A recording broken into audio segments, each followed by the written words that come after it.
কি দিন আসলো রে ভাই? গাড়িতে বসে বসে এক জায়গায় অর্ডার দিলাম।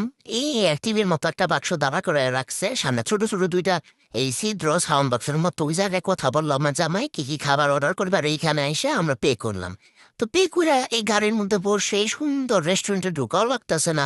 রেস্টুরেন্টের বাইরে থেকে খাবার পিক করব। এই যে এখান থেকে আমরা এখন আমাদের খাবারগুলো নিয়ে নিব। ওমা, এই জায়গায় আসার পর দেখি সুন্দর সুন্দর আপুরা আমাদের জন্য খাবার বানাইতেছে। উমা, আমার জামাইটি তাকায় রয়েছে। যাই হোক, আমার ভিতরে তো ভয় লাগতেছে, কলিজা তো ডুক ডুক ডুক ডুক করতেছে। এখন এই জায়গায় দেখি সুন্দর তাজা তাজা আপু আছে, স্লিম বডি আপু আছে। আমি তো চিন্তা করতেছি কতক্ষণে খাবার দিবে। এদিকে আমার পোলা বানা কি দায় তো অস্থির হয়ে গেছে। আমার জামাই তো সুন্দরী আপুদের দেখা হাতে তালি মারা শুরু করছে। হায় হায় হায় হায়, এটা কি? আর এদিক দিয়ে তো আমার জামাই যে তাকায় রয়েছে, আমার মনে হচ্ছে গেডি গুড়ি ভেঙে যাবে তার।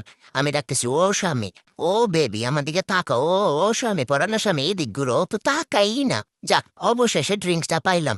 এই ঠাড়া পড়ো রোদের মধ্যে এত বড় বড় বরফটি দিয়ে আর ড্রিঙ্কস একটা নিয়ে নিলাম। এটা খাবো আর কলিজাটা ঠান্ডা করব। আর এই যে আমার খাবার এসে পড়ছে, এখন এই খাবারটা নিয়ে সুন্দর আকাশ দেখতে দেখতে যাবো আর খাবো। খাওন যেহেতু হাতে পাইছি, আশেপাশে কে কি করলো ওইটাতে হারা তো টাইম নেই। এখন প্যাকেট খুলবো আর গরম গরম ফ্রাইস খাবো। যে যা মন চায় করুক, গাম আর কি।